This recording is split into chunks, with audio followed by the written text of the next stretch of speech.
اس مرحلے پر اختتام پذیر ہوئی اور اب اس سے زیادہ زحمت نہیں دوں گا، لیکن جہاں لے آیا ہوں وہاں تم سے ایک سوال ضرور کروں گا۔ یہ کون ہے جو نیابت رسول میں عورتوں کے لیے فریضہ ہدایت کو انجام دیتی ہے؟ یہ بیٹی کون ہے جو رسول کے لیے رحمت ہے؟ بھائی یہی تو صورتحال ہے نا۔ اچھا یہ ہے کون؟ سیدۃ نساء العالمین، عالمین کی عورتوں کی سردار ہے۔ کیا کمال کی بات ہے، میرے نبی نے کیا مستحکم جملہ فرمایا ہے۔ 3 طریقوں سے یہ روایت آئی ہے میرے نبی سے، انہا سیدۃ نساء العالمین، یہ عالمین کی عورتوں کی سردار ہیں۔ انہا سیدۃ نساء الجنہ، یہ جنت کی عورتوں کی سردار ہے۔ انہا سیدۃ اہل الجنہ، یہ جنت والوں کی سردار ہے۔ تو وہ بیٹی جو اپنے باپ کے لیے رحمت ہو، جنت کی عورتوں کی سردار ہو، جنت والوں کی ملکہ ہو، رسول جس کو دیکھ کے کھڑے ہو جایا کریں، بتلاؤ کہ رسول کے انتقال کے بعد اس بیٹی پہ ایسی کون سی مصیبت آئی؟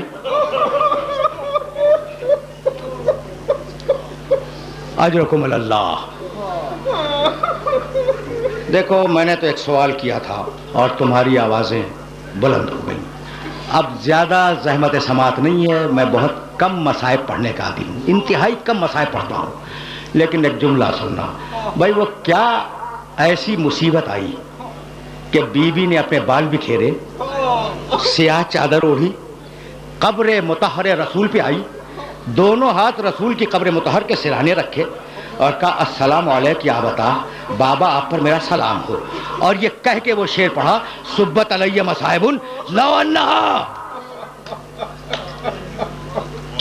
صبت علیہ مصائب لو انہا صبت الایام سرنا لیالیا، بابا مجھ پر وہ مصیبتیں پڑی کہ اگر روشن دنوں پہ پڑتی تو وہ تاریک رات میں بدل جاتے۔ اجرکم اللہ۔ یہ جملہ کہا، آرام سے سن لو، کچھ جملے سن لو۔ یہ جملہ کہا، بی بی اپنے حجرے میں آئی، شکایت کر کے باپ سے اپنے حجرے میں آئی، اور اب بیوی نے اپنے باپ پر گریہ شروع کیا۔ صبح ہے، بیوی اپنے باپ پہ رو رہی ہے، دوپہر ہے گریہ کر رہی ہے، شام ہے گریہ کر رہی ہے۔ ایک دن بیوی اپنے مسند سے ٹیک لگائے ہوئے لیٹی تھی، اتنے میں علی آئے، بنت رسول آپ پر میرا سلام ہو۔ اور بنت رسول سننا بھائی، مدینے والوں نے آپ کو سلام کہا ہے اور کہا ہے کہ آپ اپنے رونے کے لیے کوئی وقت معین کر لیں، اس لیے کہ آپ کے رونے سے ہمارے کاروبار دنیاوی میں خلل پڑتا ہے۔ فتنفست السعداء، شہزادی نے ایک ٹھنڈی سانس لی اور کہا ابو الحسن مدینے والوں سے کہہ دیں کہ ان کے رسول کی بیٹی انہیں زیادہ دن پریشان نہیں کرے گی۔ ابو الحسن کہہ دیں کہ ان کے رسول کی بیٹی انہیں زیادہ دن پریشان نہیں کرے گی۔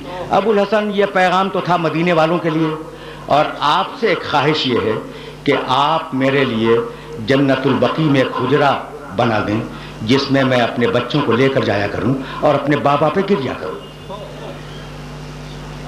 علی نے اپنے ہاتھوں سے جنت البقیع میں ایک حجرہ بنایا۔ بیوی کا، جس کا نام بیت الحزن ہے، بیوی کا یہ دستور تھا کہ صبح سویرے اپنے بچوں کو لے کر اس حجرے میں تشریف لے جاتی، حسن، حسین، زینب، ام کلثوم۔ دوپہر تک بیٹھ کر اپنے بابا پہ گریہ کرتی، دوپہر میں اپنے بچوں کو لے کے آتی، کھانا کھلاتی، حوائج ضروری سے فارغ کرتی، اس کے بعد پھر بچوں کو لے کے جاتی، شام کو پھر واپسی ہوتی۔ دن گزرے، ہفتے گزرے، مہینے گزر گئے۔ اب جملہ سننا، ایک دن بی بی اپنے بچوں کے ساتھ گھر میں داخل ہو رہی تھی اور علی گھر سے باہر جا رہے تھے۔ ایک مرتبہ علی کی نگاہ پڑی شہزادی کے چہرے پر، کہنے لگے کہ بنت رسول، جس دن سے آپ کے بابا کا انتقال ہوا ہے اس دن سے میں نے آپ کے چہرے پر خوشی نہیں دیکھی، یہ آج آپ کے چہرے پر خوشی کے آثار کیسے ہیں؟ بی بی نے ٹھنڈی سانس لی اور کہا ابو الحسن کیا پوچھتے ہو؟ روتے روتے مجھے نیند آ گئی تھی، میرا بابا میرے خواب میں آیا، اس نے مجھے اپنے سینے سے لگایا، میرے سر پہ ہاتھ پھیرا اور کہا کہ بیٹی تیری مصیبتوں کے دن اب ختم ہو گئے۔ تو ابو الحسن یہ جو تم چہرے پہ خوشی دیکھ رہے ہو یہ میرے بابا سے ملنے کی خوشی ہے۔ آرام آرام سے کچھ جملے سن لو، میں ظاہر ہے کہ طویل مصائب نہیں پڑھا کرتا، لیکن جب بات آ گئی ہے تو جی چاہتا ہے کہ 2 جملے شہزادی کے سلسلے میں عرض کروں اور تم سے اجازت لے لوں۔ یہ کہہ کر بی بی حجرے میں داخل ہوئی اور یہ کہتی ہوئی داخل ہوئی کہ ابو الحسن میری خواہش یہ ہے کہ آج آپ میرے پاس بیٹھ جائیں تاکہ میں وصیتیں کر سکوں۔ علی باہر جا رہے تھے، پلٹ آئے، حجرے میں آئے، کہا ابو الحسن دونوں بچیوں کو کنیز کے حوالے کرتے ہیں تاکہ بچیاں کنیز کے ساتھ چلی جائیں، مجھے آپ سے وصیتیں کرنی ہیں، اور دونوں بیٹوں سے کہیں کہ جائیں نانا کی قبر مطہر کی زیارت کے لیے۔ بچیاں گئیں کنیز کے پاس، حسن و حسین گئے نانا کی قبر کی زیارت کے لیے۔ شہزادی نے کہا ابو الحسن دروازے کو بند کر دیں۔ علی نے دروازہ بند کیا، آ کر شہزادی کے پاس بیٹھ گئے، کہا بنت رسول اپنی وصیتیں بیان کریں۔ کہا ابو الحسن میری پہلی وصیت تو یہ ہے کہ اگر میری خدمت میں کوئی تقصیر ہو گئی ہو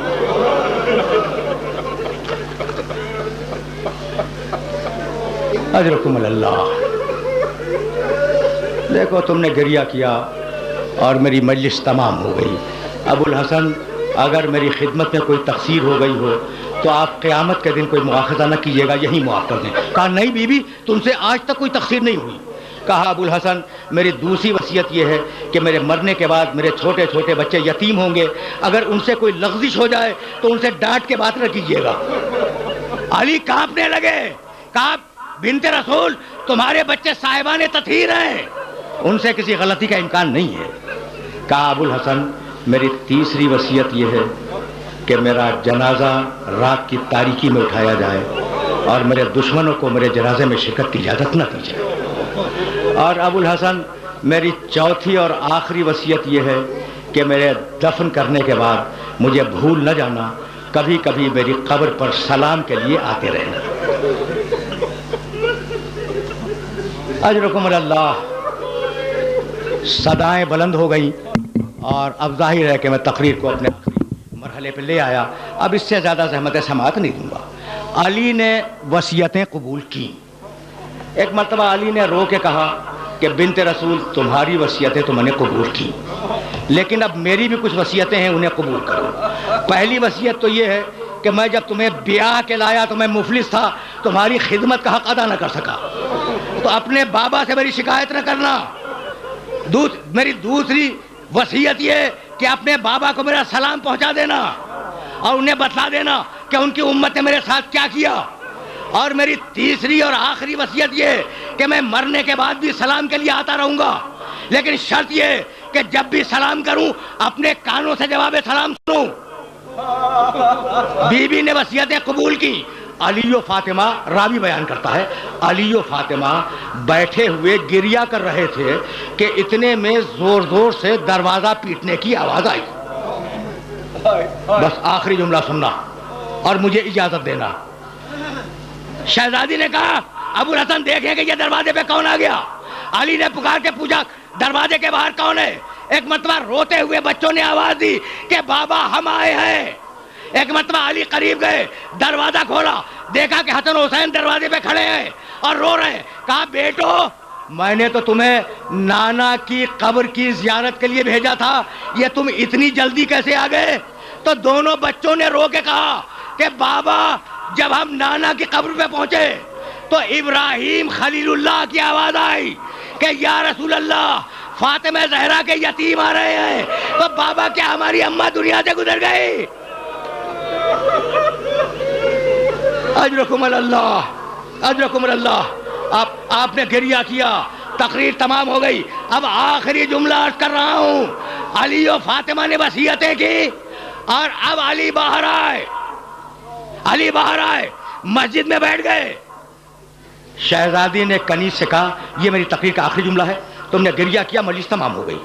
اور تم جانتے ہو کہ میں طویل مصائب نہیں پڑھا کرتا, آج میں نے بہت مصائب پڑھ دیے, فقط آخری جملہ سنو اور مجھے اجازت دے دو. علی مسجد میں آ کے بیٹھ گئے.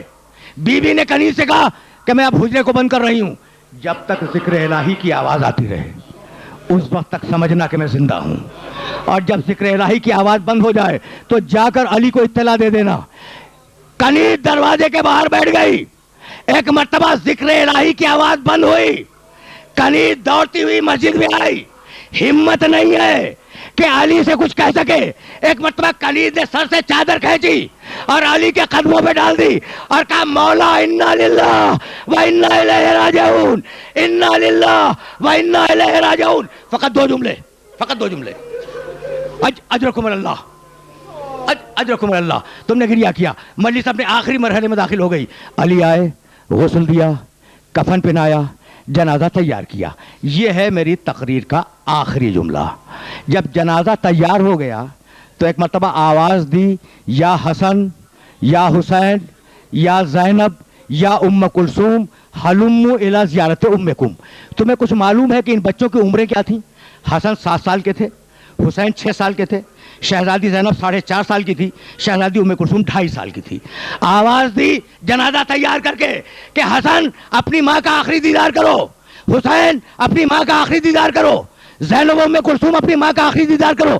گھر کی کنیز بیان کرتی ہے کہ 2 بچے دوڑتے ہوئے ماں کے پاس آ گئے. حسن آئے, ام کلثوم آئی, اور 2 بچے دروازے پہ کھڑے رہے. حسین کھڑے رہے, شہزادی زینب کھڑی رہی. علی نے آواز دی بچوں تم بھی تو آؤ. حسین نے رو کے کہا کہ بابا ہم اس وقت تک نہیں آئیں گے جب تک اماں ویسے نہ بلائیں جیسے مریم نے عیسیٰ کو بلایا تھا. بس یہ سننا تھا کہ فاطمہ زہرا کے بندے کفن ٹوٹ گئے. ایک ہاتھ نے حسین کو بلایا, ایک ہاتھ نے زینب کو بلایا.